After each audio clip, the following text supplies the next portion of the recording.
In this video I'll show you how to play Shadow Fiend in Endless mode on a pretty much new account. As you can see, I only cleared all the chapters once, all the relevant chapters once, so prologue to chapter 3.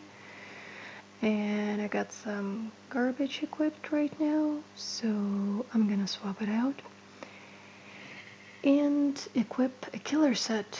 Sadly, I don't have the Killer Destroy set with the purple text on it, but I do have some colorful garbage and it will do for our purposes absolutely fine, so you really don't have to worry about that. We'll equip our purple set later and inlay our gems into the purple set that doesn't really have a matching profession in there.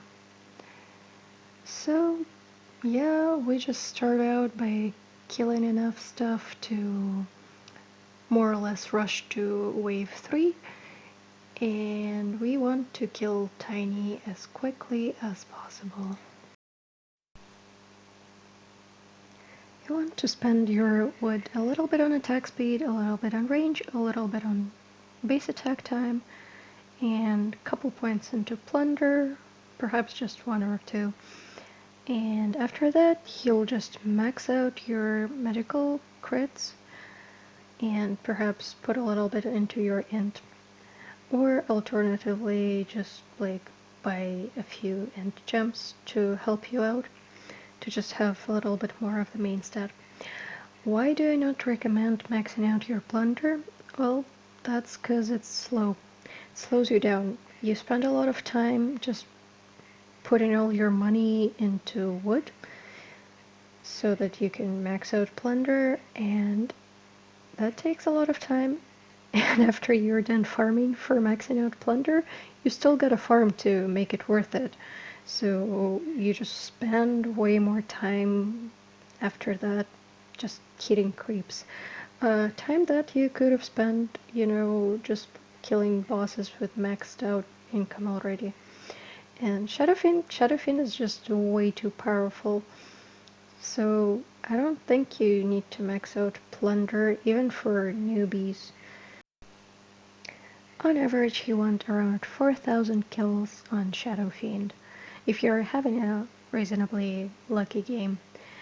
4,000 kills before the creeps stop spawning, so probably start rushing more or less when you get like 3,000 kills, and you'll get the last 1k as you rush the bosses. On my main account, I could probably get away with 2,000 kills, a little bit over that, but the less power you have, basically the more kills you gotta have on Shadow Fiend, because he does scale with souls, and souls are extremely powerful on him. Like, Shadow Fiend doesn't even need as many stats to just outshine all the other heroes, just because he can get a lot of souls. So yeah, nobody really knows your account and your own power level better than you do, so maybe adjust the number of kills based on how powerful you feel.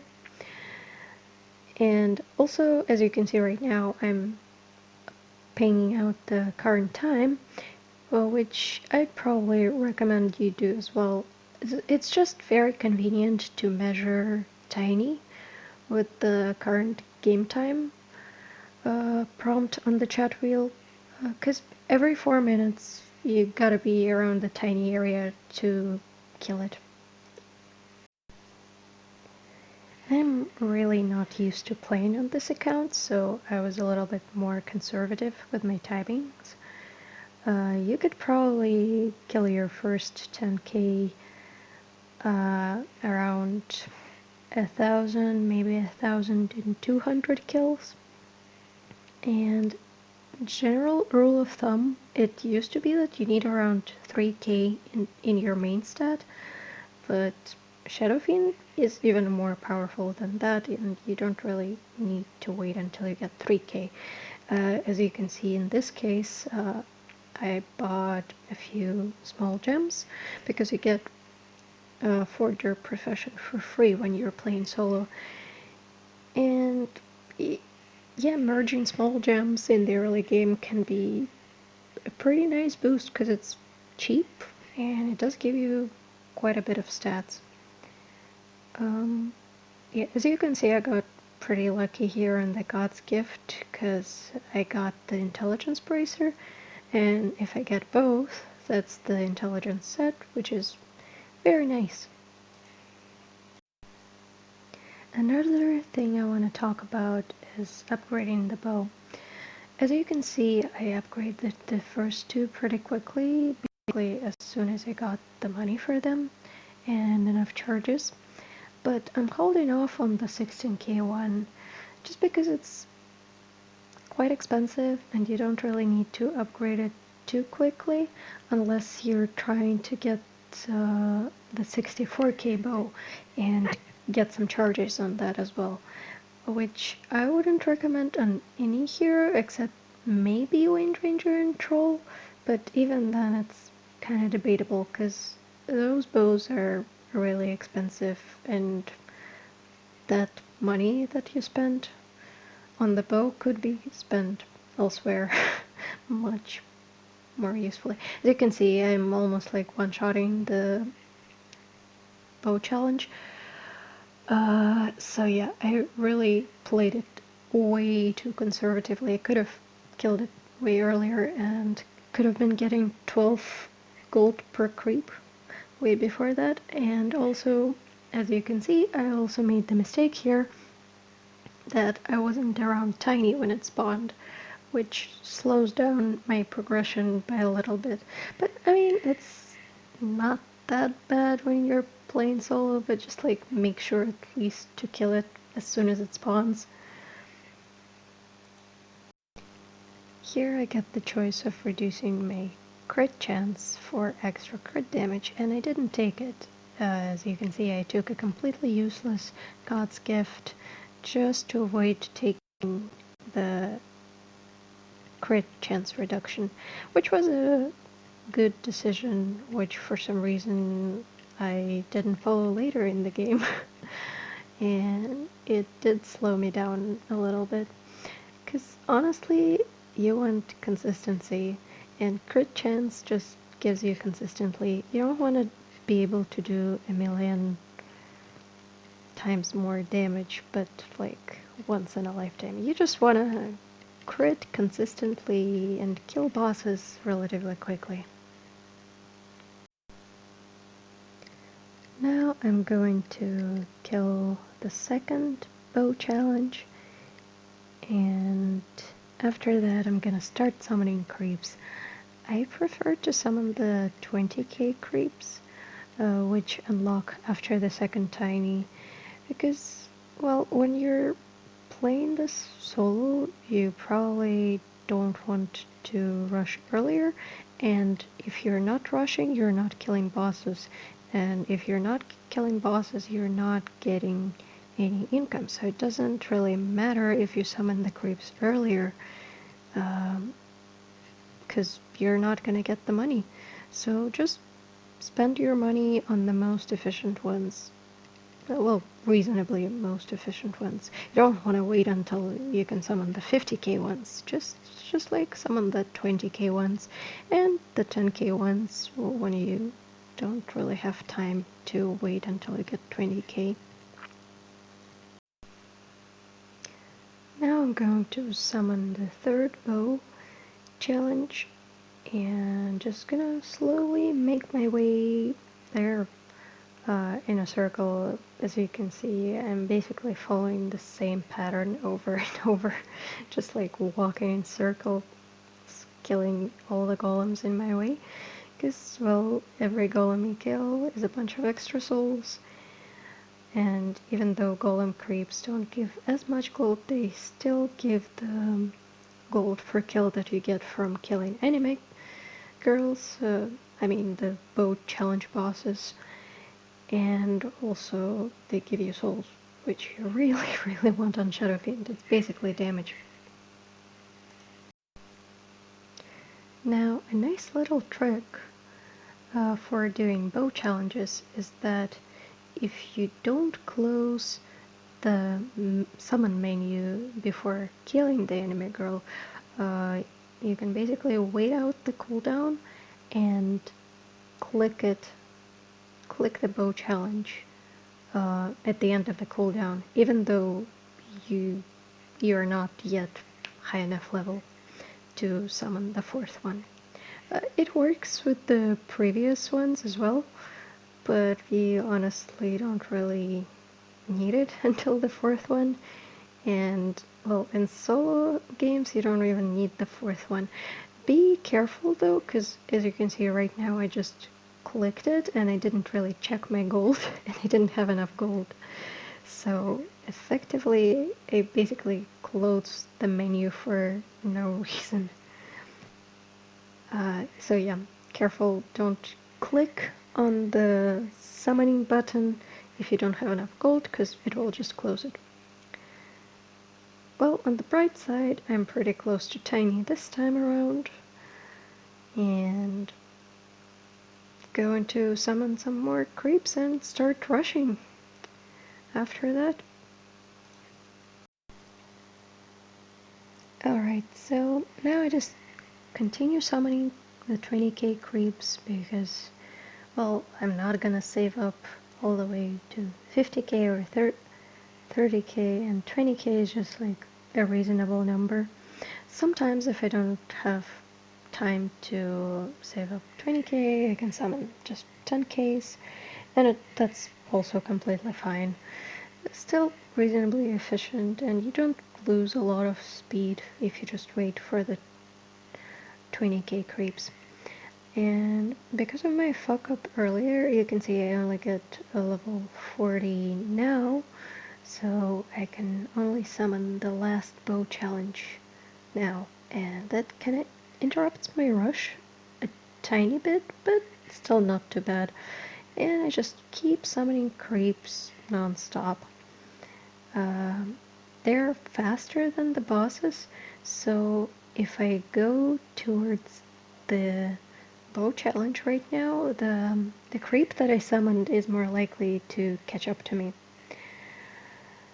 And yeah, just kill a bunch of creeps and try to hunt down the bosses. Though you could still be getting a few souls here and there. And also make sure that you kill your expensive creeps before killing the next boss. Because, I mean, you know, efficiency. Unless it like spawned on the other side of the map. In that case, yeah, probably don't go all the way there, even if it's a reasonably expensive one. Just like keep killing the bosses and spawning creeps, and hopefully they spawn relatively close to you. Like in this video, for example, I was pretty lucky with the spawns.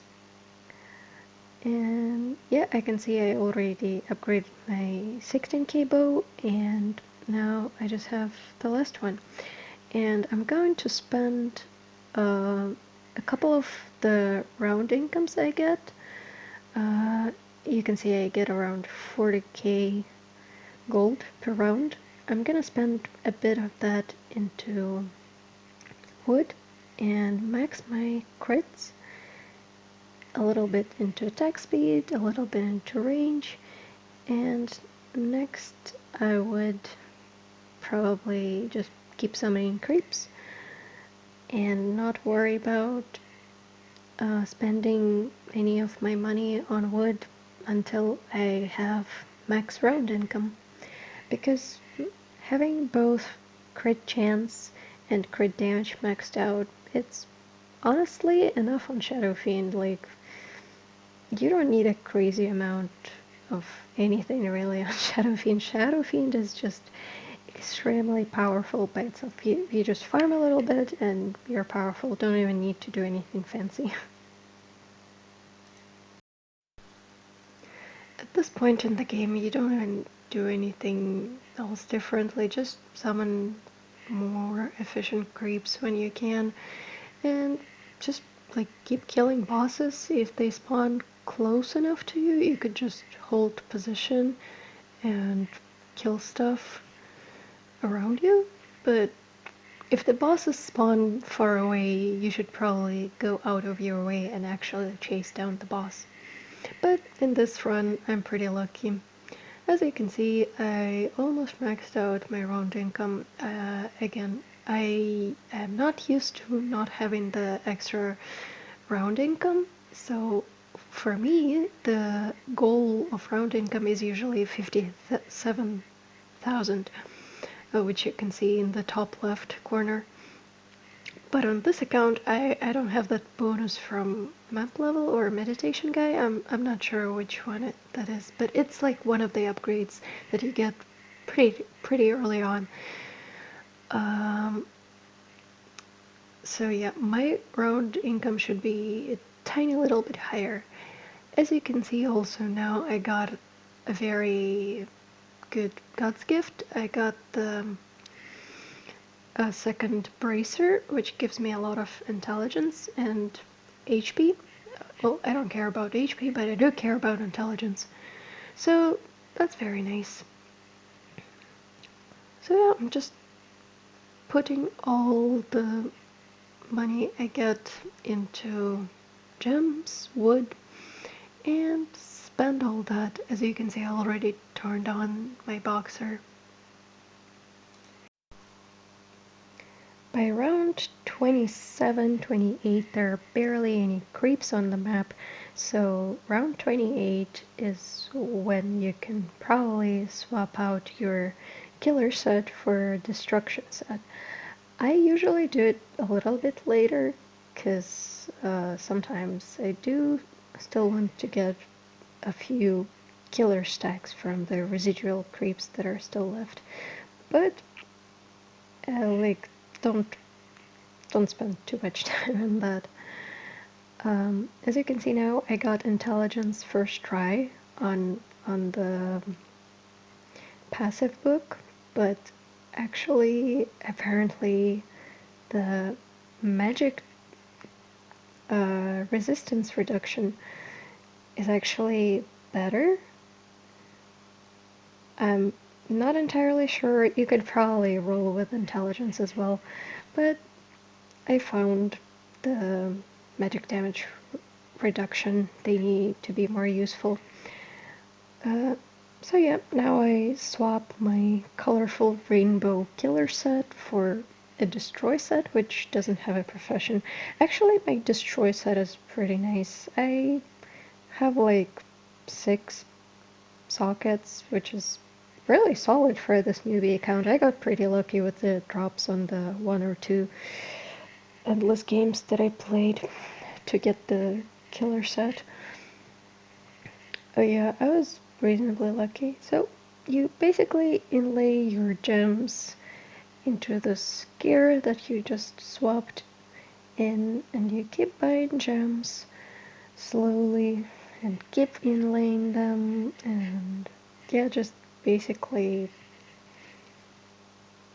upgrade your hero to the max, get your last 3 treasures that you could purchase, and that's basically it.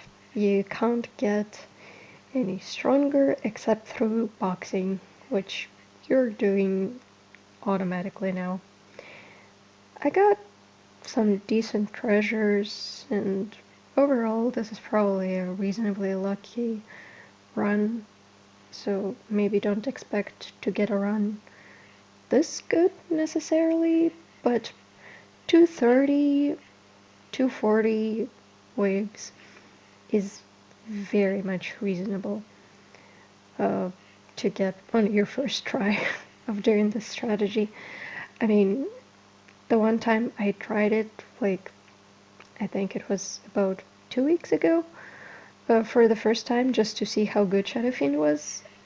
I basically got 237, and I did not play that game optimally, and I also got pretty bad treasures. But this is my second game, and it's pretty solid, honestly. can't complain. And it's not really that far beyond average. I would say it's average good kind of game.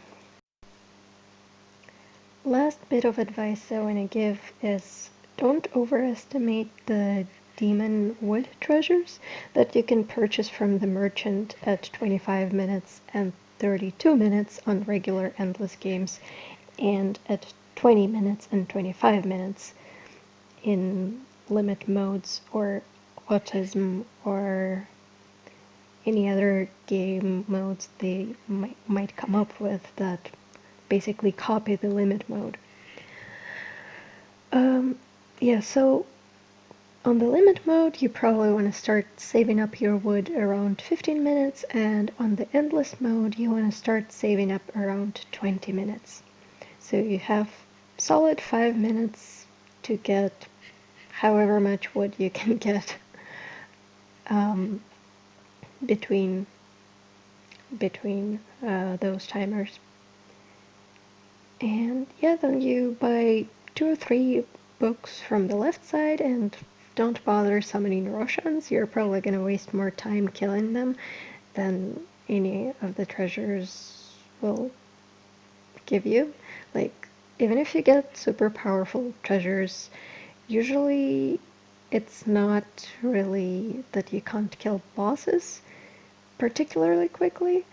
It's usually just that you don't have a lot of time. That's the limiting factor normally in how far you can go. I mean, this is pretty much a brand new account. This is like a level 5 account with barely anything in meditation guy. So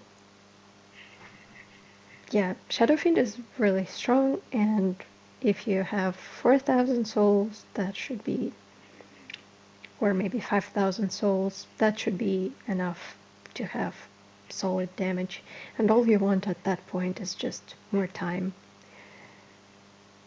Yeah, so as you can see, there's nothing in the shop, and yeah, I'm just gonna fast forward through the rest of it.